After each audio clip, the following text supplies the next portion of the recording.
नमस्कार, मैं डॉक्टर रूपा Mangalani political science department में एसोसिएट प्रोफेसर के पद पे कार्यरत हूँ। हमारा आज का टॉपिक है अरस्तू के आदर्श राज्य की विशेषताएं। तो जैसा कि हम जानते हैं कि अरस्तू ने अपनी प्रसिद्ध कृति पॉलिटिक्स की 7वीं पुस्तक में जो अपने आदर्श राज्य की संकल्पना दी है, वह अपने ही गुरु प्लेटो के लॉस से प्रेरणा ग्रहण करते हुए एक आदर्श राज्य की योजना प्रस्तुत की है। प्लेटो ने रिपब्लिक में प्रतिपादित जो आदर्श राज्य था उसमें एक दार्शनिक राजा जो राज्य करता है उसकी संकल्पना की थी, लेकिन अरस्तू ने अपने गुरु से विपरीत जो आदर्श राज्य की संकल्पना का प्रतिपादन किया है पॉलिटिक्स में, उसमें वह कानून के शासन की बात करता है और विधि के शासन की स्थापना करता है। अरस्तू ने प्लेटो के उप आदर्श राज्य को विधिवत रूप से अपने आदर्श राज्य के रूप में ग्रहण किया है। तो अगर हम अरस्तू के आदर्श राज्य की विशेषताओं को देखें, उससे पहले मैं आपको बताना चाहती हूँ कि अरस्तू के अनुसार शासन का उद्देश्य व्यक्ति को उत्तम जीवन व्यतीत करने के लिए साधन प्रस्तुत करना है। इसी दृष्टिकोण के आधार पर अरस्तू ने अपने आदर्श राज्य की विशेषताओं का प्रतिपादन किया है। तो पहली विशेषता है उनकी, आदर्श राज्य का लक्ष्य व्यक्ति का नैतिक विकास करना।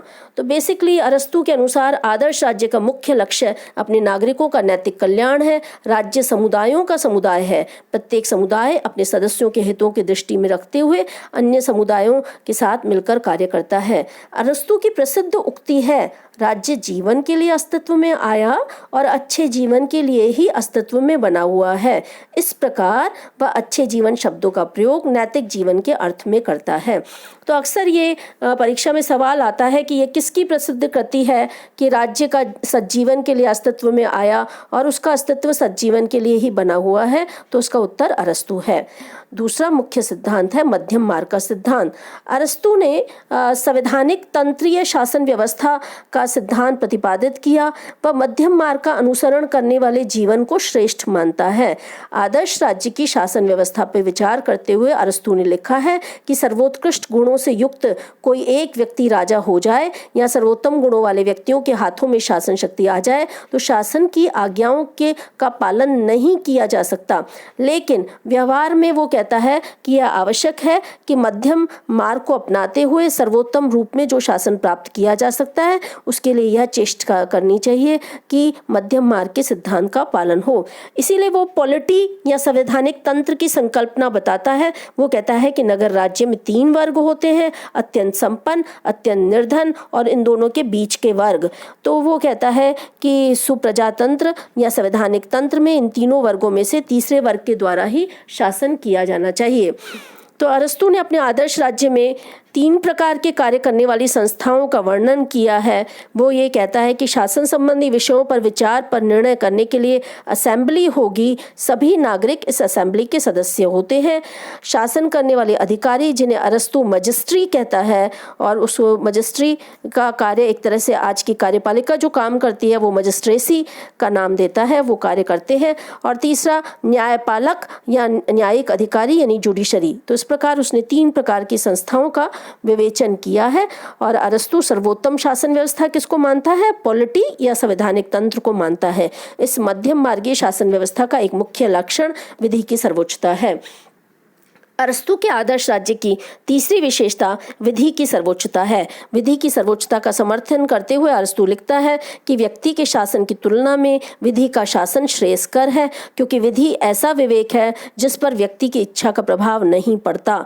सेबाइन के शब्दों में अरस्तू का आदर्श सदैव ही संवैधानिक शासन रहा है, निरंकुश राज्य नहीं, चाहे वह दार्शनिक राजा का निरंकुश राज्य ही क्यों न हो। अरस्तू आरंभ से ही इस विचार का प्रतिपादन करता है कि श्रेष्ठ राज्य में अंतिम संप्रभु कानून ही होना चाहिए, कोई व्यक्ति नहीं। इस प्रकार कानून के शासन की स्थापना वो करता है।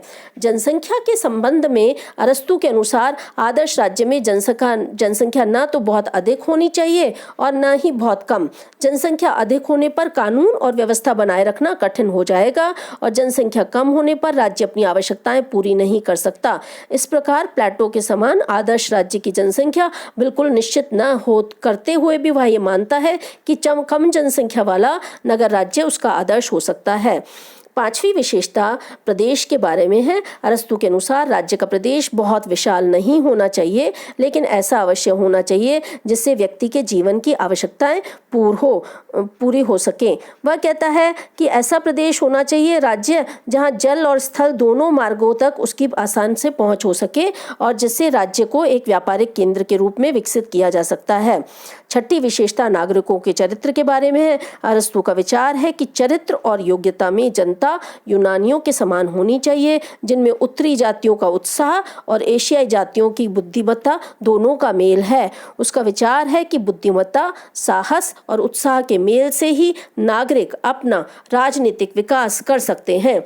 अरस्तू ने शिक्षा के बारे में यह लिखा है। अरस्तू की 7वीं विशेषताएं देखें। आदर्श राज्य की तो शिक्षा है। अरस्तू आदर्श राज्य के लिए आवश्यक चरित्र निर्माण की दिशा में शिक्षा के महत्व पर बहुत अधिक बल देता है। उसके लिए राज्य एक शिक्षण संस्था है और आदर्श राज्य की यह एक प्राथमिक आवश्यकता है कि सभी नागरिकों के लिए एक ही प्रकार की अनिवार्य तथा सार्वजनिक शिक्षा की व्यवस्था हो। 8वीं विशेषता राज्य की स्थिति के बारे में है। नगर राज्य में बस्ती का स्थान इस बात को ध्यान में रखते हुए चुना जाना चाहिए जिसमें सार्वजनिक स्वास्थ्य, राजनीतिक सुविधा और सैनिक आवश्यकताओं को ध्यान में रखें। नगरों को बसाते समय सौंदर्य का भी ध्यान रखना चाहिए। अरस्तू ये कहता है कि राज्य का प्रदेश 2 भागों में बटा होना चाहिए। पहला विशेष बस्ती या नगर और दूसरा इसके चारों ओर का प्रदेश। वो कहता है कि बस्ती में पूजा गृह, पार्क, व्यायामशालाएं, बाजार और बंदरगाह और सार्वजनिक स्थान जरूर हो।